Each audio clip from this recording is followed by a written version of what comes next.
Kevin, we seem to be like in this giant tug of war lately as rates keep bouncing off the 3-year loans. Everyone seems to be asking lock or float.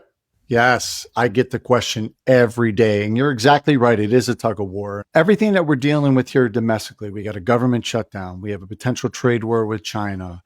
We have all these things. And then you have overseas investment in treasuries. What's happening is by the end of the day, we're seeing the 10-year treasury come down because domestically, we're a little bit concerned about the economy. And then overnight, we're seeing a sell-off from international trade. So what's happening, that's the tug of war right now that we're seeing. Should you float or should you lock?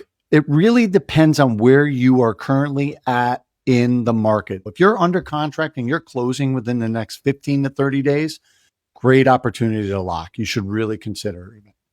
Is your payment at the top of your budget? You want to make sure that you lock that in. You do not want to see interest rates jump an eighth to a quarter or even more. That could really blow your budget out. You want certainty and a peace of mind. You do not want to lose sleep over bonds.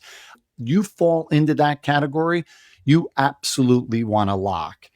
If you have more time, you might want to consider floating because I think the opportunity for lower rates is there, but you got to be really cautious. If you have about 45 or 60 days, you're just going under contract, you may want to consider floating in this environment. Right now, we're in a great environment for interest rates, and I would really consider locking. That's my best advice I'm giving clients. And if you can tolerate short-term fluctuations, you're going to be fine.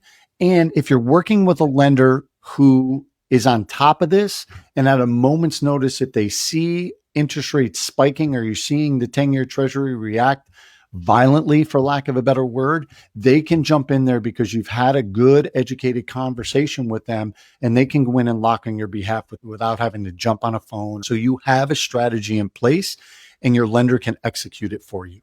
And while that quarter point that makes the difference, that's a couple $100. That is real money. That is groceries. That is car payment. There's so many things. Make sure that you're on top of your lender if your lender isn't already getting back with you pretty quickly and giving you that advice. That is real money. So pick me. What's wrong with you? Oh, sorry. Pick Kevin.